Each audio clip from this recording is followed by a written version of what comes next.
right. Hey, welcome everybody. Glad to see y'all out. It's going to be a fun Sunday night. Looks like we've got a good group, all the regulars and some new people too. Woohoo! Welcome everybody. This is going to be a fun night tonight. We've just gotten the most recent update on the apologetic attempt at saving the Book of Abraham and the facsimiles, just December 7th, just a couple days ago, from Daniel C. Peterson on his blog, Sick at Non, where he's discussing the BYU Studies edition that was fully devoted to the Book of Abraham and the similes and the papyri and the relationships, etc. And what we noticed, very interestingly, is how almost schizophrenic the explanations have become on the facsimiles, on what they are, on how they relate. And the Mormon apologetics is just a morass of contradictory conceptions.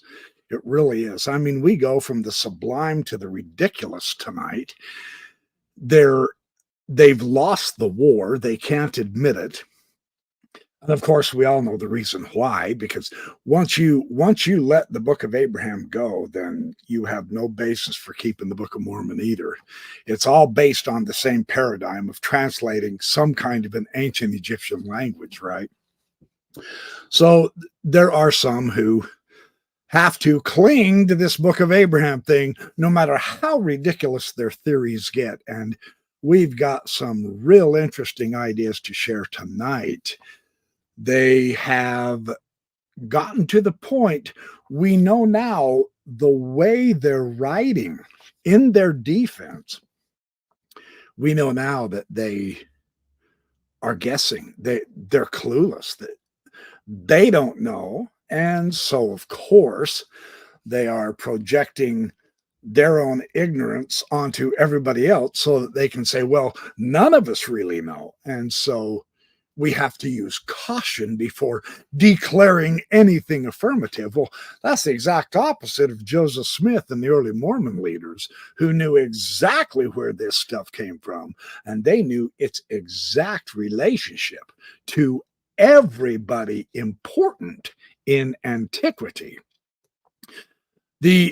Today's apologists want to be credible with the scholarly world, and they can't without throwing Joseph Smith under the bus. Now, they don't come out and directly do so. They do it very subtly. You can tell the way they write, the choice of words. So let's get on this, and I'll show you what I'm talking about.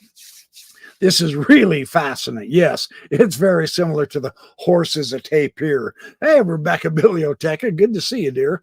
Doug Vincent, good to see you, my friend. Newton Lemos. Oh, Mormon News Roundup, buddy. And I saw Tim Rathbone here earlier, and Dan Vogel, welcome. Love how, oh, and Elisa Gallian. Good to see you. Who else is here? Let's see real quick. Don Smith, nice to see you again. Very good, very good. Peter Higgs, nice. Good to see you. And I did mention Tim Rathbone. So we're all here. Now and Paul Osborne. Good to see you, buddy. And I hopefully my buddy Noel Hausler is going to be here too, because I'm going to be talking about a little bit of his interaction with the apologists over there at Sick at Non. So what I want to do tonight is I want to give just a summary explanation from Daniel Peterson about the facsimiles. And he is utilizing one of the articles in this BYU Studies edition, right? And then I will go to the BYU Studies edition and get some information from it. And then I will show you the issue that is just really, truly breathtakingly inane. And so what I want to do here is I'm going to just read this from the Shades website. This came up the other day. Drum Dude says, I've briefly summarized and numbered the points in the modern, quote, shotgun approach to highlight just how schizophrenic the apologists' arguments have become on this issue. And they have, because look, uh, let's face the music. I mean, seriously, if the papyri had been translated out into the Book of Abraham, we wouldn't have any of this silly noise that we've got from the apologists at all. Here's how silly it's become. One of the things that Peterson says is parts of the explanations match what Egyptologists think. Now, of course, that's what John Gee has said in this part of the article. So which parts? John never does explain which parts and how they match. Now they've gone from the specific details of the actual evidence, the interpretation, the way the figures were drawn, how those figures compare with other figures on other facsimiles or other Egyptian papyri out of the Egyptian Book of the Dead, or on the Book of Breathings, etc., or even in comparison with other hypocephali, the round ones, with what Joseph Smith said. Now they won't even go to those kind of details.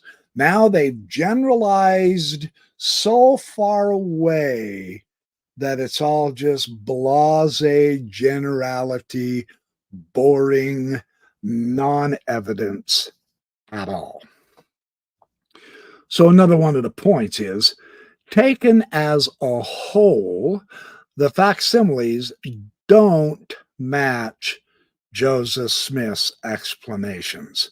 Now, and this is the BYU Studies article on approaching the facsimiles. Now, this is something. This is quite the concession, because Michael Dennis Rhodes, in his original interpretation of the hypocephalus, he said everything was a match. And that was just a couple decades ago. Now they've come to the point now to where, through the decades, because of the ludicrous interpretations and views and defenses of the various different interpretations of the figures on the facsimiles, and the Mormons got the attention of the Egyptologists because their strategy, and let's give them credit where credit's due, their strategy makes sense. Go get a degree in Egyptology so that we can have credibility in defending what Joseph Smith interpreted as Egyptian symbols, or as the Egyptian hieroglyphics that he was translating come out to. And so they've been doing that, and they continue doing that. Stephen Smoot is the newest doctoral dissertation potential on the horizon right now. So they've done this in order to try to bolster the importance of Joseph Smith's interpretations of the facsimiles, right? Now they're admitting that on the whole, the facsimiles don't match Joseph Smith's explanations. Now, that's today's conclusions. They're forced to this point because the evidence won't let them continue the obvious blunder of saying, oh, yeah, everything matches.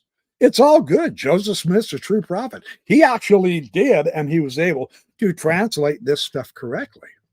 That was the approach. That was definitely the hope in 1967 when the papyri came back.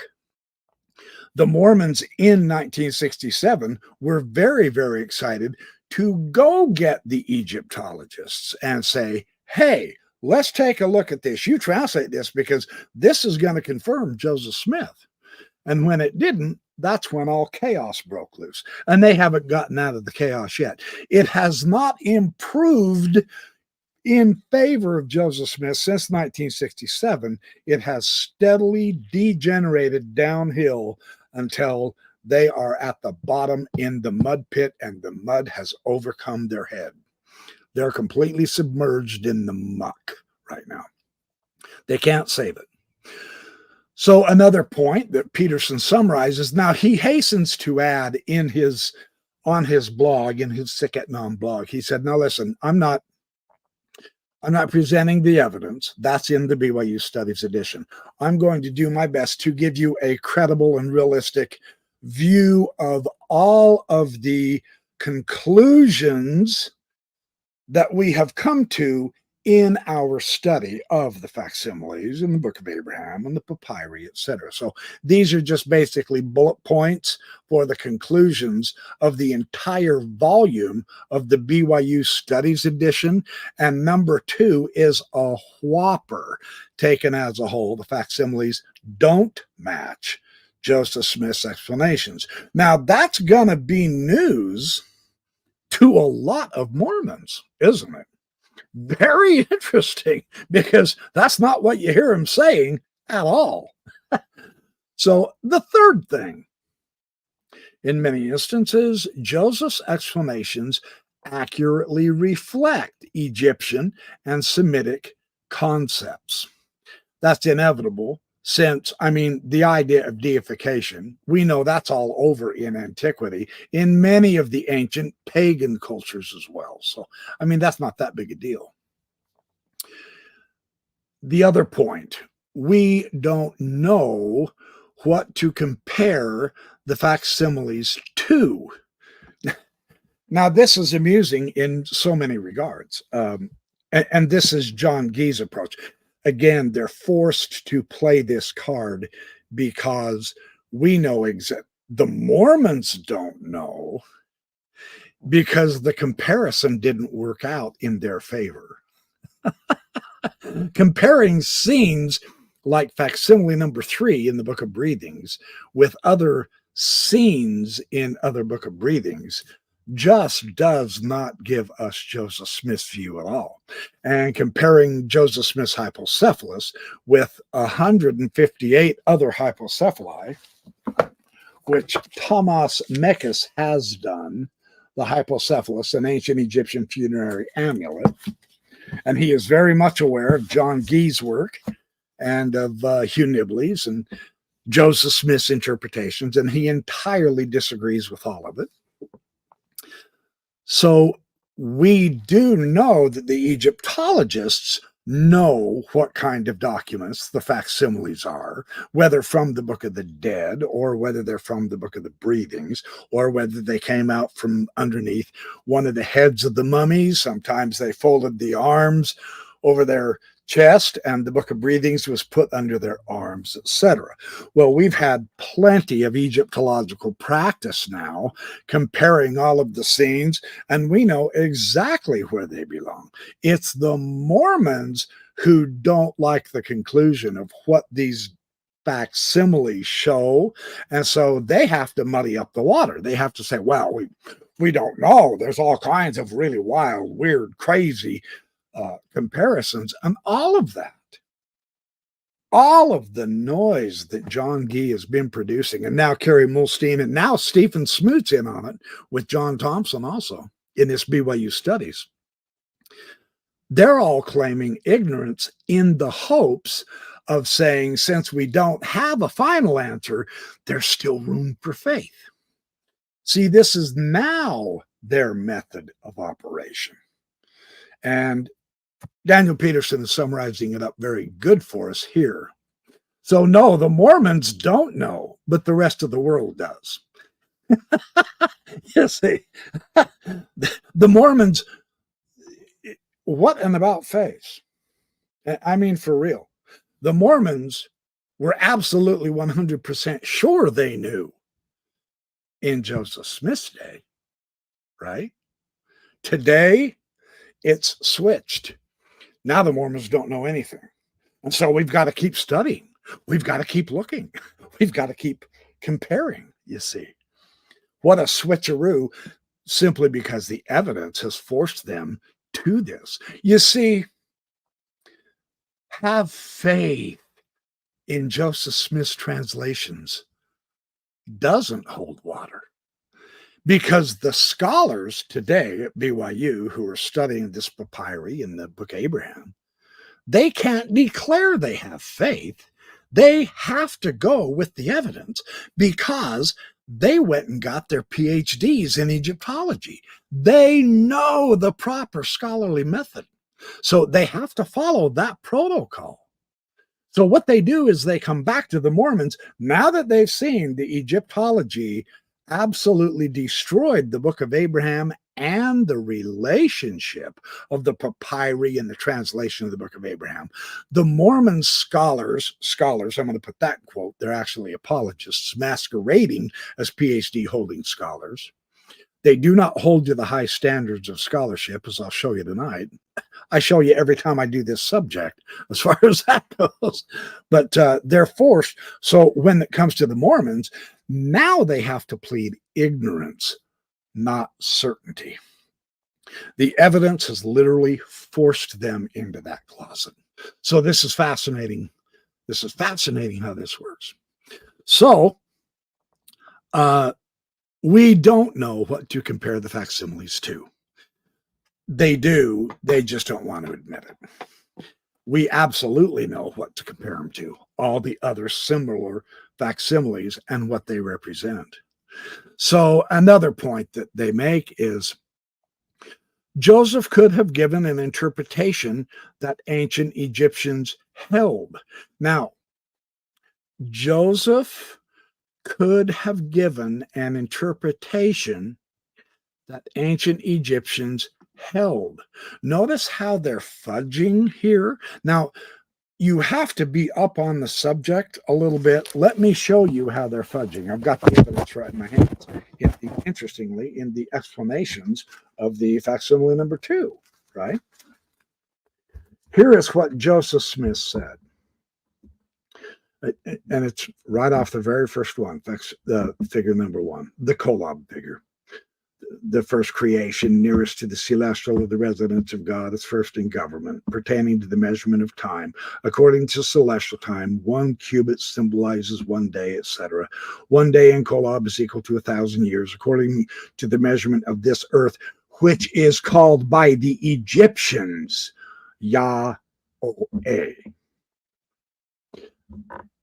They're saying Joseph could have given an interpretation that ancient Egyptians held. Well, he blew it with this one. There has never been an actual Egyptologist who agrees with that interpretation of figure number 1 in facsimile number 2. Not one, not ever, not in his day, not all the way up into our day. But yet, according to Joseph Smith, it's called by the Egyptians. This is their concept of this figure. And then another one is, he's talking about, the numerical figure, figure number 4. The numerical figure in Egyptian signifying 1,000. So it's not that Joseph could have given an interpretation that the ancient Egyptian, he absolutely gave that interpretation as ancient Egyptian understanding. It's not, well, maybe he did, maybe he didn't. He did. He left the evidence in the explanation to the facsimiles, right? That's how we have to read this. So it's very interesting. And of course, in facsimile number 3, he says, according to the ancient Egyptians, according to these figures in facsimile number 3, Joseph Smith is translating the hieroglyphics themselves, telling us the relationship of the various figures in this facsimile. And he is saying, the reason I know my identification of this figure as a prince of Pharaoh, or as a waiter, or as whoever it is because of the Egyptian characters above their hand on the top part of this picture. He was saying those characters gave Joseph Smith the information to interpret the figures. And we know that none of those are right. It's not that Joseph Smith could have given an interpretation that the ancient Egyptians would agree with. Joseph Smith was giving that translation and interpretation according to the Egyptians and their knowledge. You notice the shift, how the apologists have tried to push some room between Joseph Smith's obvious blunder that gave the Egyptologists the checkmate against Joseph Smith and his translations. And today, now they want to try to fudge it. They want, well, we don't know. He could have done this. Gosh, he could have done that. Don't think I'm exaggerating. Let me keep showing you Daniel Peterson's interpretation of the BYU Studies article. So the fifth point, Joseph could have given an interpretation that ancient Egyptians held, or Joseph could have given an interpretation that a small group of priests held, or Joseph could have given an interpretation that only Abraham held, or Joseph could have given an interpretation that some other unknown small group held, or Joseph could have given an interpretation that was only meant for us now, today, for our own spiritual growth. The plain fact is, we have no idea what Joseph was doing.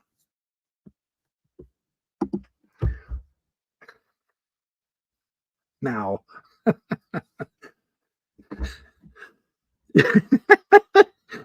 you can't make this up. It's on his blog, Sick Getting On, man. And it is in the BYU Studies article on the approaches to the facsimiles. We have no idea what Joseph Smith was doing. He could have been doing this. He could have been doing that. He could have been doing that. Gosh, he could have been doing that. His interpretation might mean this. Golly, it might have meant something over there. Oh, well, gee, gosh, we probably ought to open some books and look and compare because we ain't got a clue. This isn't the apologetic stance of Hugh Nibley in the 1960s and 70s, however. I just need to let you be aware of the incredible contrast that 50 years of actual Egyptological interpretation and evidence has brought forward now. The apologists are 4 sheets to the wind, totally lost in Mormonism. But the Egyptologists aren't. They've always said the same interpretation has been known now for a couple of hundred years of these ancient documents and with the drawings that accompany this papyri. It doesn't matter whether it's the Egyptian Book of the Dead or the Book of Breathings. Now, the cool thing is, we have several different books of the dead. We can compare. No, not all the pictures are exactly alike. They don't have to be, because it's an archetype interpretation of their religious doctrine that they're interpreting. And it was made for individuals anyway.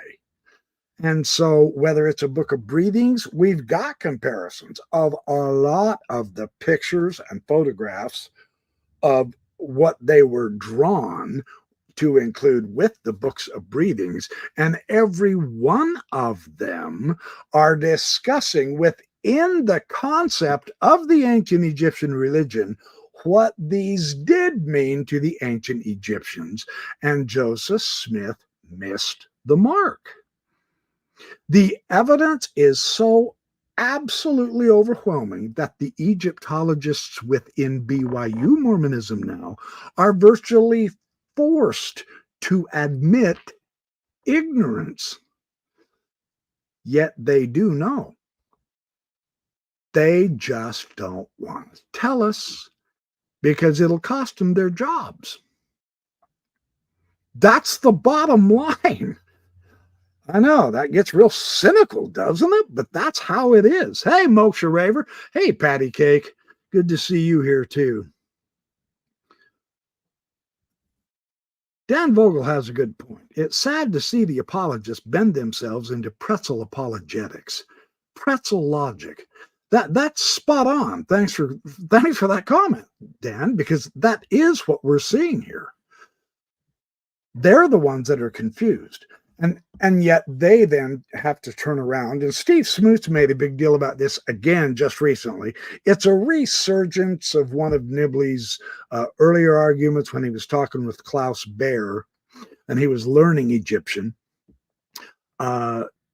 This theme that, well, I mean, we don't know enough yet. I mean, you've got the apocryphal literature, you've got the ancient Mesopotamian, the Assyrian, the Babylonian, not to mention the Egyptian, potentially the ancient Israelite, cultures, languages, philosophies, etc., their religions, etc. We have to know all of this knowledge before we come to a fast, hard judgment about Joseph Smith's Book of Abraham. All of that is just a red herring. None of it has any valid value or logic to it whatsoever. They have to complicate it because the solution is so rock solidly simple that it blows them out of the water. And they know it. Joseph Smith claimed to translate the papyri into the Book of Abraham. The papyri was given back. Egyptologists translate the papyri, and they do not get the Book of Abraham. Therefore, what did Joseph Smith translate? It looks for all the world like he was just making it up. It's that simple. So let's keep going with what Dan Peterson says also. Critics have never said anything of value beyond seriously wanting arguments regarding facsimile number 3. And I looked, and in the article, not once does John Gee even dare mention Robert Rittner, the Joseph Smith Egyptian Papyri, a complete edition, where on pages 171 through 176 or 7, with all of the footnotes, Dr. Robert Rittner, who was the Egyptologist who had the right to correct his wayward child of a student, John Gee, from making hash out of actual Egyptology, because that reflects on Rittner. Therefore, Rittner corrected John Gee's foolish interpretations and translations of facsimile number 3, and John Gee is blowing smoke. And he knows it. He has never refuted Robert Rittner. In fact, he won't even dare quote him. Neither does Stephen Smoot, neither does Kerry Mulstein. Robert Rittner is the final nail in the coffin of anything any of these guys at BYU say. Egyptologically on the papyri or the Book of Abraham translation. They're even going so far now as to say, well, Joseph Smith didn't really translate the papyri. Translate means something different now. Now we know he had a revelation. You have to ignore how Joseph Smith and the Kirtland Egyptian papers and all the evidence on what they said and what the scribes themselves were saying about Joseph Smith doing with the papyri. He was translating. They said so. Frederick G. Williams said so. I'm telling you, it is astonishing. So let's keep seeing what else Dan Peterson says. Joseph's explanations of facsimile 3 are becoming more plausible, but still don't match up. This is wishful thinking. This is just fart in the wind. It's bunk. More plausible. The issue, what we're seeing here is genuinely an attempt to keep the game going, even though the final bell has rung and the critics have made 63 touchdowns and the Mormons have not made any yet. It's like 197-0, and the fourth quarter is over and the game is done and the audience has left. The Mormons have stayed out there on the field trying to still hike the football and make a touchdown pass. And their own receivers, without any opposition from anybody, because we've all left, they still can't catch the football to go in and get the touchdown and spike the ball and claim victory.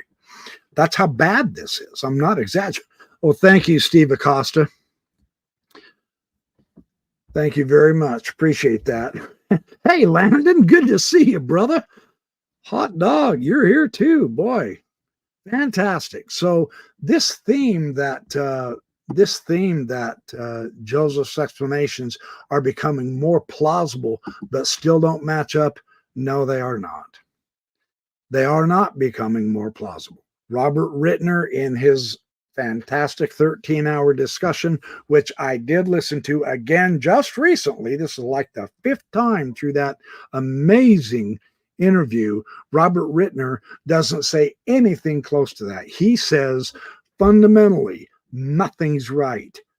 Face the music. Now, my friend Noel Hausler has talked to Kara Cooney, another Egyptologist who actually was at UCLA with Kerry Mulstein when Mulstein supposedly got his PhD in Egyptology.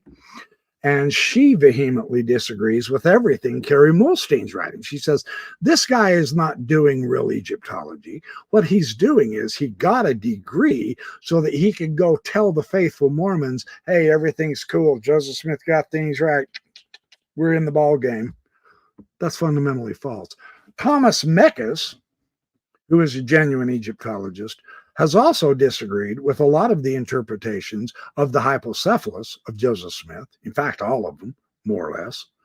And the overarching theme of the Egyptian religion is not how Joseph Smith portrayed it as a biblical situation about priesthood and creation in Genesis and time, etc. That's not it. He misinterpreted the whole thing. It's amazing how this works. And finally, the last one, and this is the one they have to get in, otherwise they aren't going to get paid. And it's malarkey. Joseph hit some bullseyes that have to be accounted for by critics. No, he did not. And yes, we have accounted for every one of them. Let's make no mistake about it. Robert Rittner, 13 hours of interview, step by step, figure by figure, facsimile by facsimile, eviscerated the LDS apologetics. And they won't respond to that either. Robert Rittner in Joseph Smith, the complete the Joseph Smith Egyptian Papyri Complete Edition, has absolutely decimated any such claim that there are bullseyes. There are none. They are impossible unless Joseph Smith was divinely inspired until proven otherwise by critics. Then here's my challenge to you apologists. Come on to my show here, Backyard Professor Live, and let's delve into the details of this book and all the articles and the interview that Robert Rittner had with John DeLynn on Mormon Stories podcast. And you show us step by step with actual evidence where Rittner is wrong, and show us step by step how Thomas Mekas does not understand the purpose of the hypocephalus, which is not the purpose Joseph Smith said it had. You come and show us your evidence. You say we haven't done so, then come on my show and show us. That's my challenge. I'm ready to let you come and give your piece, but I'm not going to let you get away with anything. We're going to talk honestly, not negatively, not as enemies, but we're going to examine the evidence. That's my challenge. You put up or you shut up. That's my challenge, because that's a bald-faced lie. I will say it clear. I can't say it more clear. Joseph hit some bullseyes that have to be accounted for by critics. We have accounted for every falsely claimed bullseye Mormons have ever claimed existed, and there are none. They are impossible unless Joseph Smith was divinely inspired. That's Hugh Nibley's take on things. And the problem is, now that we know Egyptologically that there are no bullseyes, then that means Joseph Smith was not divinely inspired.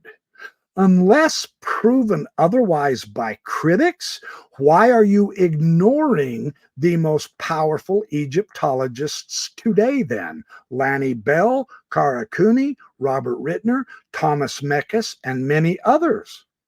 Who do you think you're kidding, John Gee and Daniel Peterson? You're blowing smoke. It's not convincing at all. So that would be my approach to this. And so this is very interesting. Now, what I've given you is the summary of someone concerning, yes, and Dan Vogel's work. Absolutely. Thank you, Doug. Absolutely. You don't think we've talked about it? I've had Dan Vogel on my show many times, and we've talked about his book, Book of Abraham Apologetics. And before you sick Steve Smoot's worthless review of this fantastic book on me, I've already critiqued it in a video as well. So, yeah, come on the show. We'll talk. We'll be happy to have that conversation with you. Fundamentally so. Your own scholars, whether you know it or not, the one who helped write that BYU Studies articles, Approaching Antiquity, Joseph Smith in the Ancient World, Harry Molstein himself, in this fantastic analysis, in his article on, now watch, I'm not going to be able to find it, Joseph Smith's Biblical View of Egypt, and the Book of Abraham and the Egyptian Project by Brian Hauglid. Kerry Molstein gave the entire game away. He demonstrated fundamentally that Joseph Smith got no bullseyes whatsoever in these ancient Egyptian documents for one very absolute, irrefutable, powerful reason. And the bullseye against any of Joseph Smith's bullseyes is there is no biblical provenance of Abraham or Joseph or Adam or Enoch or Noah or Melchizedek, anything about an ancient Melchizedek priesthood. There's none of that in the facsimiles like Joseph Smith claimed, and Kerry Molstein agrees with that. There's not an Egyptologist on the planet who would agree with that. So, yes. Challenge accepted, John Gee. Come get on my show with me. You too, Dan Peterson. I'll let you both on together. You can't beat me. I've got all the evidence on my side. That's how confident I am. I'm inviting you, sincerely. Not for ridicule, but for discussion. Because I don't believe you. I don't accept your phony bullseyes. I challenge you here and now, fundamentally so. So anyway, that's enough of that noise. We'll see if they get the word. Of course, they're not going to accept. I don't expect them to accept it, but yeah. Dan Vogel and I will challenge. Ooh, maybe I shouldn't speak for him. Dan Vogel and I, and if he won't come on with me on the show, then I will just utilize his book. And Dan Vogel and I will take on John Gee and Daniel Peterson. Spread the word. We've accepted their challenge. We're up to it. So anyway, this whole scheme of how they've done this is quite remarkable, because this is interesting. In the Wikipedia Commons public domain page on Facsimile 2 from the Book of Abraham, in a short section titled Approaching the Facsimiles, now this is in the BYU Studies edition, the authors first lay out a number of contrasting paradigms for understanding the Book of Abraham facsimiles and their relationship, or lack thereof, to the Book of Abraham itself. They know that all of them have strengths, but that none by themselves seem to account for all the data. But we can account for all the data. Joseph Smith blew it. He's inventing the entire biblical provenance of the papyri. One, the signature of Abraham. There's the signature of Joseph. This is about the ancient Adam materials and Enoch and the book of Joseph that he didn't get translated, and the serpent walking on legs in the Garden of Eden, and the Enoch's pillar in the papyri, and the judgment scene of Jesus Christ with Satan devouring the 4 quarters of the world, and the 12 tribes of Israel being depicted on the papyri. All of that ridiculous, false translation and interpretation of the papyri demonstrates that we critics have taken it to task, and we've destroyed the bullseyes. That would be my approach to that. So this is remarkable that there are so many different paradigms that the apologists are forced to have to come up with. And for the simple reason that it didn't work out. The evidence is firmly against the LDS view. That's obvious.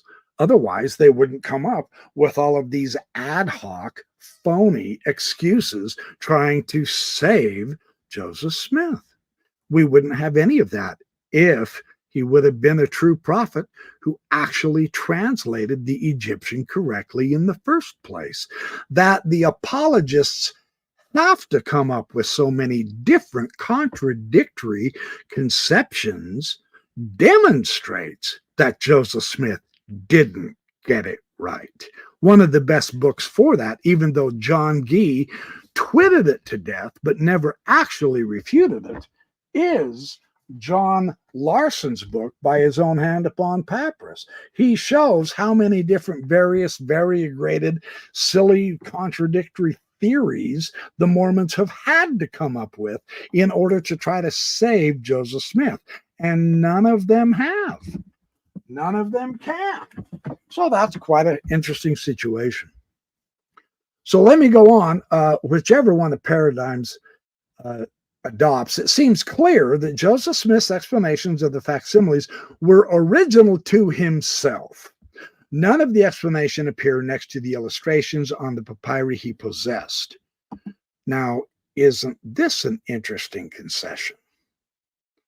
All of the interpretations were unique to Joseph Smith himself. But that's not what Joseph Smith said. Joseph Smith said this was understood by the ancient Egyptians to mean this or that or whatever. He said, I translated the hieroglyphs, and here is what they meant. And he literally translated them in the case of the book of Abraham, because we have the Kirtland Egyptian papers, and he left us his method of translating.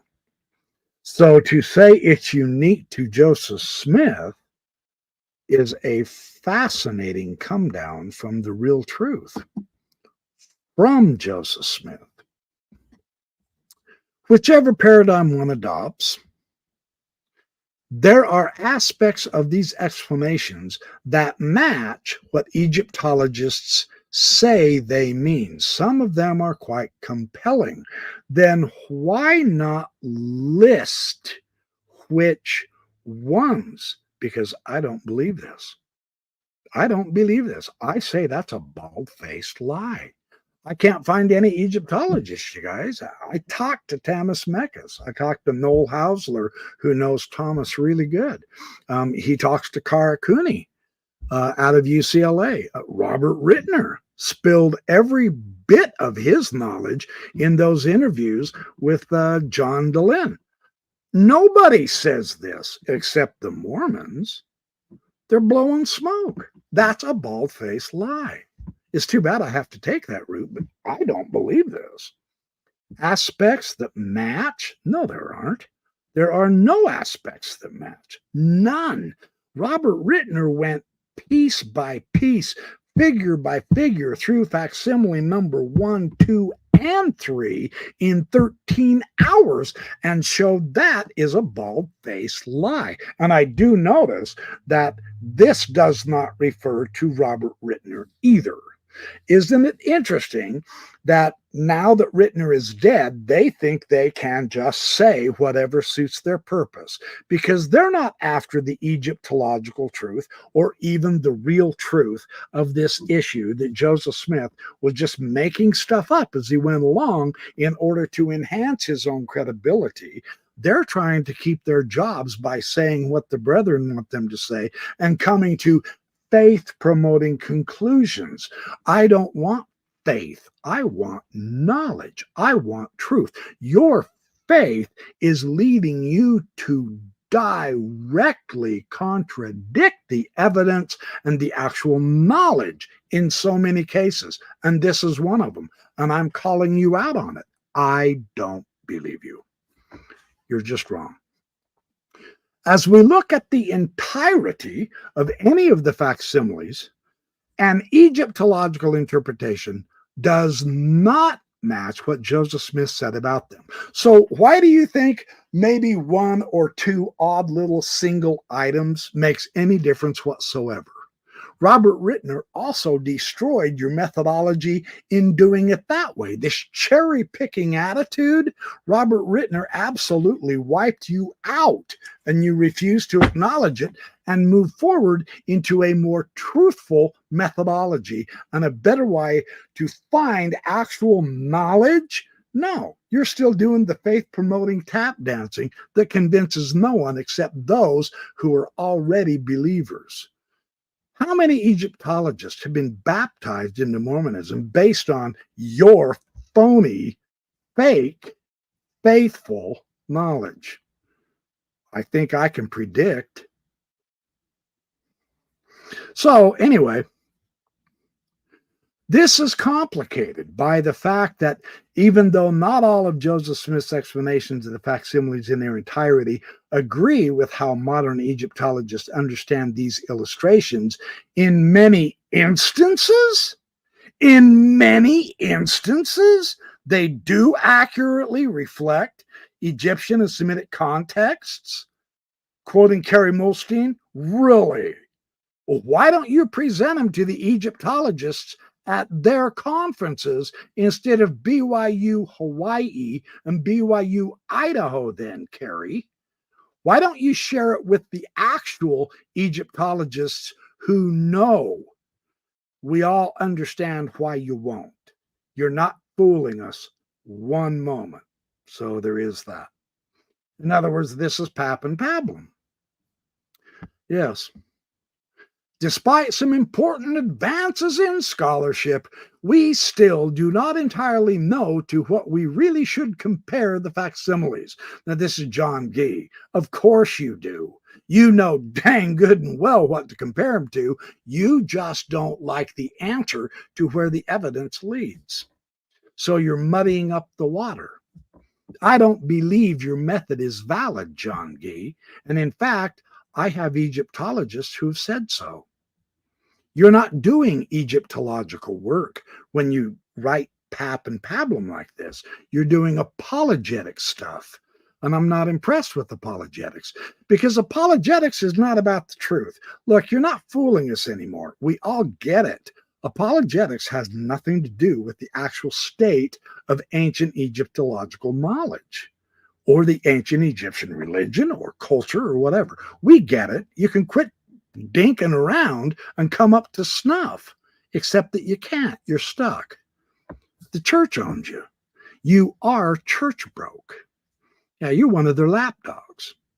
You're one of their little minions that does their bidding for you because they pay you really good. We get it. You can't lie about that anymore either. Bill Hamblin let the cat out of the bag on that one.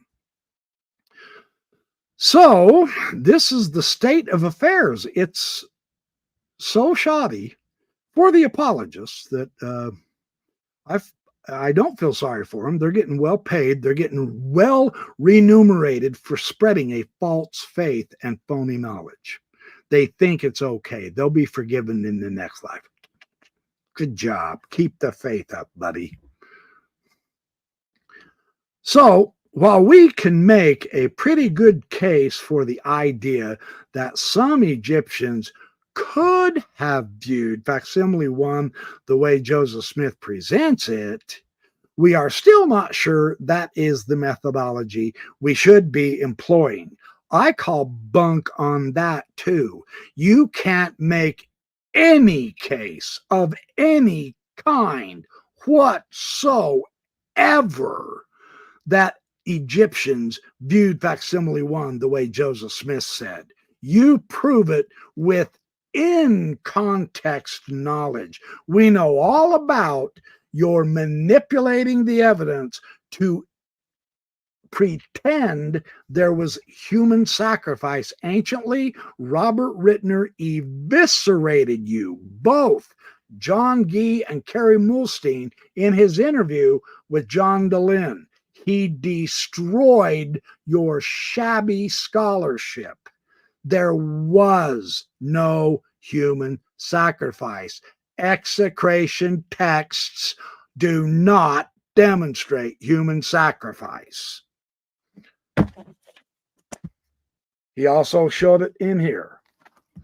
So you're not fooling any of us at all. And this is the newest information you can come up with. Just ignore all the Egyptologists and keep giving us inbred scholarship where Kerry Mulstein quotes John Gee and Stephen Smoot, and John Gee quotes Kerry Mulstein and Stephen Smoot, and Stephen Smoot quotes Kerry Mulstein and John Gee, and you guys want to pretend that that's actual valid Egyptological scholarship. I'm calling you out on it. It's not. I don't buy it for a heartbeat. And I'm not even an Egyptologist. And I can see right through your phony charade. It's fake. It's the way it is. So, and then on facsimile number 3, this is John Gee's noise. Facsimile 3 has always been the most neglected of the 3 facsimiles in the Book of Abraham. Unfortunately, most of what has been said about this facsimile is seriously wanting at best and highly erroneous at worst, especially from you apologists. Absolutely so. Now, some valuable work in recent years, he's talking about himself, of course, has helped better situating this facsimile in its ancient Egyptian context. It has had no need of that kind of help. We already know its ancient Egyptian context with a book of breathings, John. We have 50 or 60 of these now. You're recontexting it to trying to make it look like it's Abraham is pure bunk. Sorry to be so bold, but my goodness, how long do you think you're going to buffalo everybody? None of the rest of us are falling for your noise. You're washed up. This is ridiculous. This is ridiculous. This is not scholarship. And finally, here is a very important point. And of course, this is the whole point of their entire argument right here. This is what they always end with now. This is so predictable. I mean, wow. Whatever theoretical paradigm one adopts in approaching the facsimiles, theoretical paradigm, notice you guys, it is the Mormon scholars who have to come up with theoretical paradigms for a very powerful reason. The actual paradigm does not support Joseph Smith's Egyptological knowledge or translation, whether he himself knew it or whether God gave him the revelation, whether the papyri acted as a catalyst that would prove God didn't know Egyptian. Nothing can save Joseph Smith. So the Mormon scholars are virtually forced, and they admit it right here, they are forced into theoretical paradigms. And they say, well, a respectable case can be made that with a number of his explanations, Joseph Smith accurately captured ancient Egyptian concepts and even scored a few bullseyes with his explanation, and his bullseyes are bullshit. That is a bald-faced lie. Again, there's not an Egyptologist out there in the real world of Egyptology who finds any bullseyes in Joseph Smith's biblical explanations of the facsimiles. I can't say this enough because the apologists keep repeating this same old worn out swindle of our knowledge, trying to keep it into a faith paradigm so that you have to have faith and just believe what we're saying. No, we don't, and no, we won't. We go with the evidence, and the evidence does not side with your view. Not even if you have a prophet leading you. Sorry, you're bankrupt. That's how this works. So here's what they want to get to, though. These bullseyes were beyond Joseph Smith's natural ability to know. This is the old Hugh Nibley. How could Joseph Smith have known that? Well, the fact is, since there's no bullseyes, it doesn't matter what Joseph Smith knew. He didn't get anything right in the first place. So this whole approach is ridiculous. Any honest approach to the facsimiles must recognize this and take this into account. I'm going to turn this on them too. Any honest scholarship and approach to the facsimiles already knows that the Egyptian provenance of the facsimiles destroy Joseph Smith's biblical translation and interpretation into a book of Abraham and a book of Joseph, including Abraham's signature in the hieroglyphics by facsimile number 1. Any honest approach would recognize that there is nothing valid to Joseph Smith's approach. I mean, we can play that game all we want. The difference between your honest approach and mine is I actually have the evidence. You don't. That's the difference. So anyway, now here's the other remarkable, interesting thing that I wanted to share with you that I think is quite fascinating, that Daniel C. Peterson in his, that was Daniel C. Peterson. I do believe. No. This is Daniel C. Peterson's Sick at Non article. No. This is what I've been reading through. Yeah, all of this noise is just. Let's see. Oh, yes. Yeah. Daniel Peterson is Sick at Non. He goes one step further. Here's his summation. He says, so the immediately next section of the volume is a Semitic view of the facsimiles. This will be on pages 215 to 220 in the BYU Studies edition, the special edition on the facsimiles. And they love to use Kevin Barney's argument. And it's time to put this waste of our time argument to rest permanently. So here's Daniel Peterson's approach, and I will respond to Kevin Barney and Daniel Peterson and John Gay and Kerry Mulstein and Stephen Smoot and John Thompson. The immediately next section of the volume is a Semitic view of the facsimiles, which is to a substantial degree devoted to sympathetic consideration of Kevin L. Barney's important article, The Facsimiles and Semitic Adaptation of Existing Sources, in the book Astronomy, Papyrus, and Covenant, edited by John Gee and Brian Hauglid. And an important aspect of Barney's article is its treatment, the judgment scene in the Apocryphal Testament of Abraham, which seems to draw quite directly from the judgment imagery in chapter 125 of the ancient Egyptian Book of the Dead. So Barney argues that studying only the Egyptian context of the facsimiles will never yield a complete explanation of the significance of Joseph's interpretations. I agree. It won't, because Joseph Smith put biblical interpretations in there that are completely phony. However, we need to be able to look at them the way a hypothetical ancient Jewish redactor did What these are a Semiticized illustrations of the book of Abraham.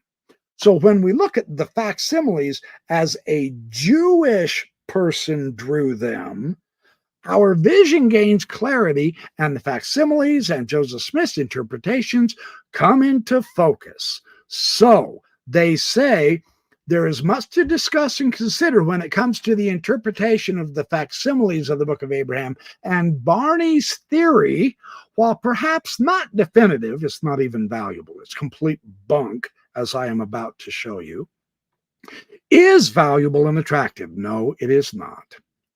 Not really. And it offers important new avenues for further research. That's because Egyptology has already destroyed Joseph Smith, and so they're desperately looking for any way they can to save Joseph Smith. It also provides one way to understand Joseph Smith's interpretations of the facsimiles in a plausible ancient light.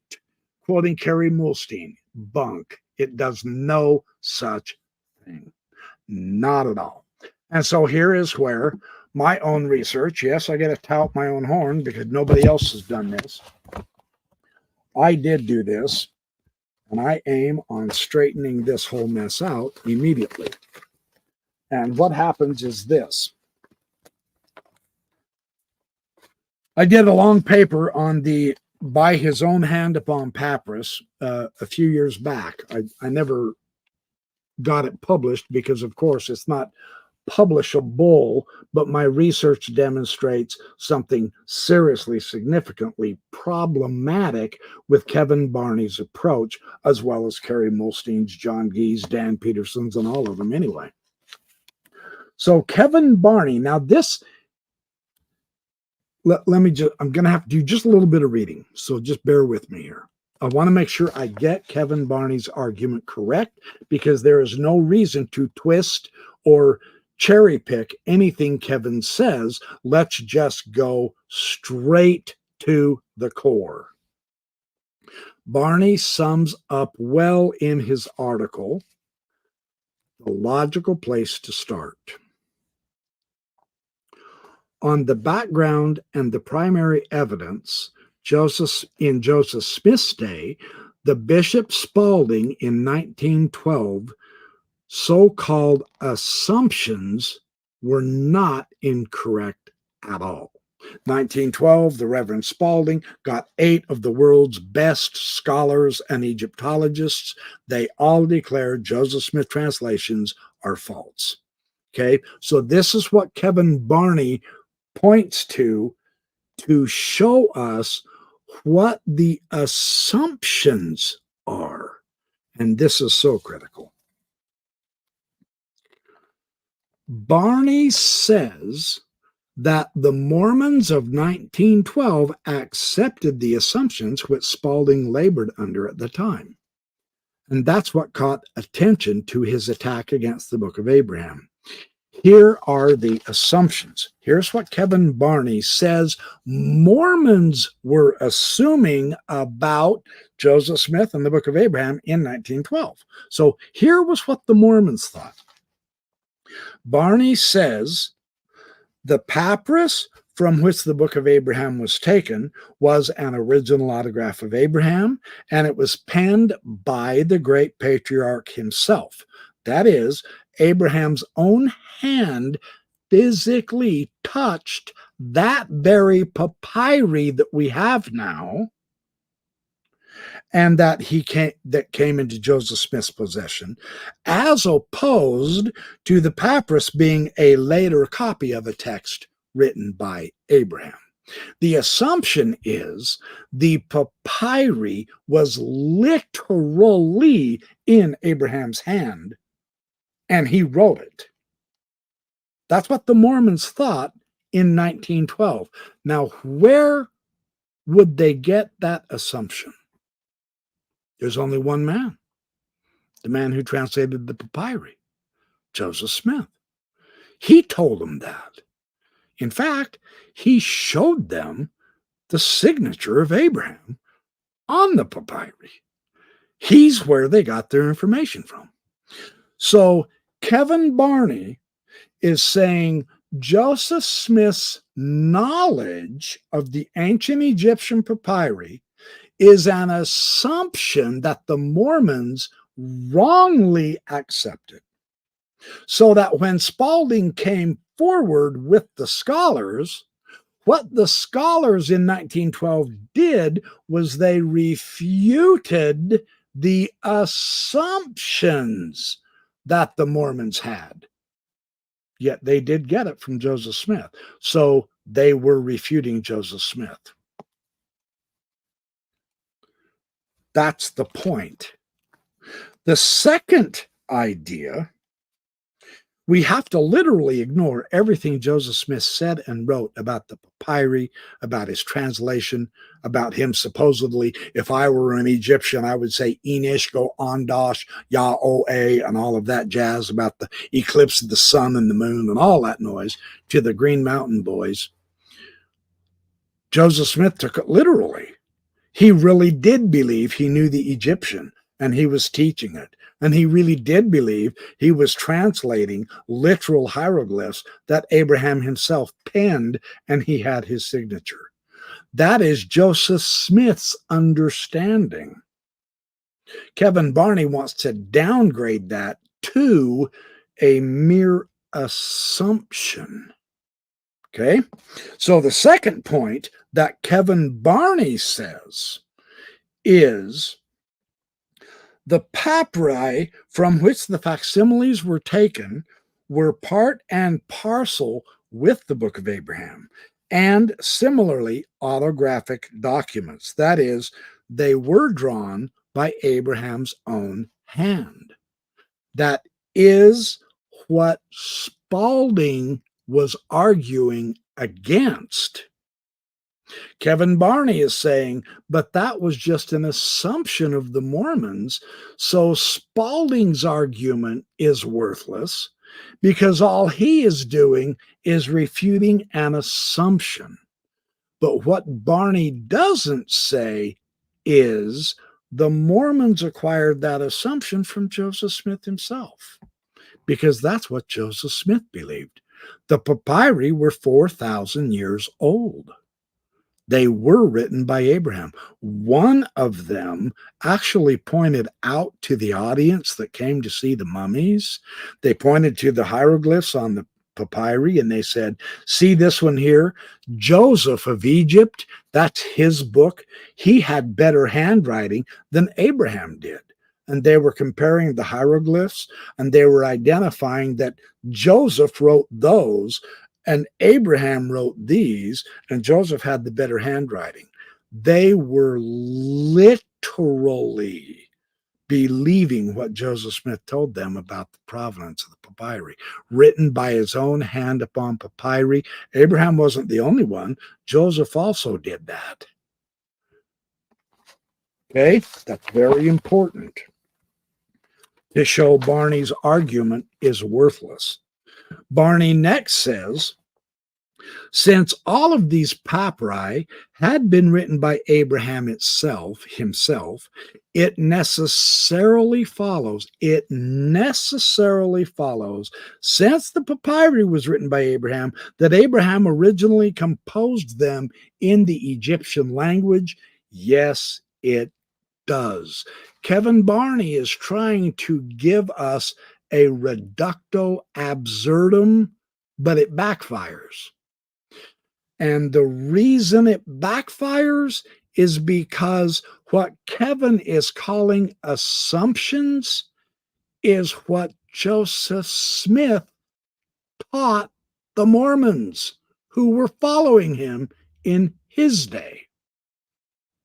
That knowledge is what Kevin is now saying that's only an assumption.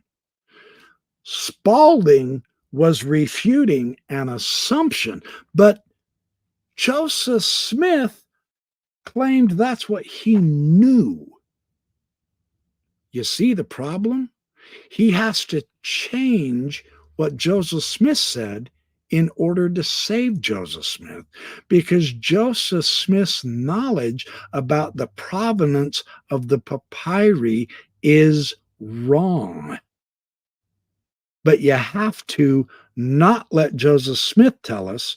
You have to change his words, never quote him, repurpose the words, call it an assumption. But that's cheating Joseph Smith out of what he claimed he got from God. There's the apologetic bullshit that I keep talking about. The next thing, according to Kevin Barney, is there was no textual transmission of these Book of Abraham documents, this papyri, in antiquity. That is fundamental to Kevin Barney's entire argument. He says there had to be copies of the Book of Abraham so that a Jewish person in Ptolemaic times, 300 BC, could have had a copy of the Book of Abraham and changed it up. But Joseph Smith and Wilford Woodruff and Parley P. Pratt and others testified that the papyri were hidden with the mummies for the last 4,000 years, and they came forth in pristine condition. No one had ever seen them until Joseph Smith acquired them. There was no copies of copies of copies through antiquity of a Book of Abraham. It was hidden in the coffin until it got to Joseph Smith. That's what Joseph Smith said, and that's what the apologists have to ignore in order to save the Book of Abraham. Because today's Egyptological knowledge refutes what Joseph Smith thought. But after all, we're trying to defend Joseph Smith. So don't quote him because he's wrong. Now, all of the apologists know this. That's why they don't want you to quote Joseph Smith too much, because we have to readjust what he said in order to fit today's Egyptology. But that's the point. What Joseph Smith said is dead wrong. The Mormons are trying to have their cake and eat it too, and they can't succeed at it. It does not work. Kevin Barney's entire article is based upon information that Joseph Smith did not have or believe or teach. There's the flaw with Kevin Barney's argument. There was no Semitic adaptation because there were no copies of copies of copies. The original pristine piece of papyri from Abraham's own hand literally came directly into Joseph Smith's hand. That's what Joseph Smith said. And that's what all the early Mormon leaders taught. Only in today's apologetic, now that Egyptology has completely wiped out the Book of Abraham, only now do they come up with this kind of an argument. And it's a desperado move. It doesn't hold any water whatsoever if Joseph Smith is correct. But if he's wrong, then why are you bothering trying to defend anything he translated? If he didn't get it right, he can't be an actual translator. So what's the point? There's the rub. So Barney also says, therefore, as purely Egyptian documents, the facsimiles could properly be tested without any reference at all to the Book of Abraham, to which they purport to relate, and this is absolutely true.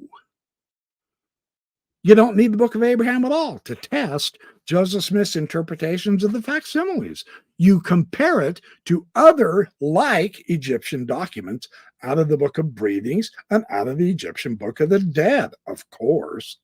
And yet John Gee says, well, we don't know what to compare them to. Yes, you do. You're bullshitting us. We're not buying your product, dude. You're not fooling us. You can fool the faithful believers who rely on faith instead of knowledge. The rest of us, we're happy to learn and use the knowledge. Forget faith. Faith doesn't work. So anyway, Kevin Barney is trying to show us how the absurdity of the critique of Bishop Spalding in 1912 is because of the assumptions, that's Kevin Barney's word, concerning the papyri. But those assumptions came from Joseph Smith as actual knowledge. So for them to downgrade Joseph Smith's actual knowing into mere assumptions is cheating. But they have to. Otherwise, Joseph Smith is proven false. And that's not the conclusion the apologists want to come to. So they have to fudge and manipulate the data. They have to come up with a dozen ad hoc, different, variegated theories in order to save Joseph Smith because he blew it. But they can't tell it to us that way. They can't quite say that. So, and now they're coming up with this new catalyst, ridiculous theory that they're never going to be able to pull off because that puts the problem onto God. Joseph Smith's God didn't know Egyptian. So anyway, this is just all so fascinating to me how this all works out, and they know this. Everyone at BYU knows this. That's why Royal Scouts said, oh, for Pete's sake, it's obvious. Throw the facsimiles out. They're causing more damage than good. But you can't do that because of what Joseph Smith said they represent.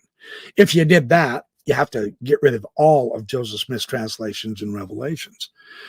Richard Bushman has said, well, I mean, come on, we got to face the music. Eventually, the Book of Abraham can't be real scripture. It's just pseudepigrapha. There you go. That's all we're saying. It's all pseudepigrapha. If that's the definition of the Book of Abraham, then by golly, that is the definition of the Book of Mormon. There's no question about it. Joseph Smith was simply writing under other ancient prophets' names, but it was all him. It came from his environment. And we found a lot of those sources, Josephus and others. So anyway, that's basically what I've got for you tonight. Just saying, I can't be accused of beating a dead horse if December 7th, just a couple of days ago, they keep trying to make this tapir resurrect. Because we all know to apologists, horses aren't really horses, they're tapirs. So if they keep trying to resurrect this Book of Abraham tapir like they do with the Book of Mormon tapirs, then we still have to keep talking and saying, you know, truth be told, you're not fooling us anymore. And yeah, that's costing the church a lot of money because I have no reason to pay my tithes to an organization that pays its own scholars to come up with phony crab scholarship like this. I don't believe it. You're going to have to do a lot better with actual evidence, and you're going to have to start finding Egyptologists and Assyriologists and Mesopotamian scholars, etc., who actually do agree with your theories as being viable and valuable and actual ancient Egyptian meanings. You're going to have to start bringing some of them together with you. Maybe the church being $100 billion plus organization, maybe they can tell the Egyptologists, hey, look, you know, the University of Chicago is only paying you $500,000 annual. We'll pay you $10 million to come and tell the world that you accept Joseph Smith's interpretation. Who knows? They could buy the scholars. I mean, that's what they do with their politicians. Why not the scholars now? So it wouldn't hurt them at all. They can remake the $10 billion in 1/4 of a year with their investments. So, I mean, stranger things have happened. So it wouldn't surprise me if that began to happen. That's their last resort. They certainly can't do it based on evidence, so maybe they can buy the loyalty. Who knows? I mean, they did it with their Mormon scholars. Why not someone else, right? So yes, I remain skeptical, and yes, I advise everyone else remain skeptical.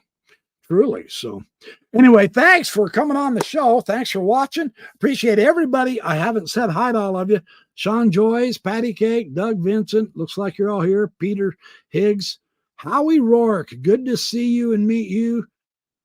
Paul Osborne, yes, quote Joseph Smith to them. Always quote Joseph Smith to them. They don't like what Joseph Smith said. Isn't this ironic? They want to make Joseph Smith into a true prophet, but they can't stand quoting him.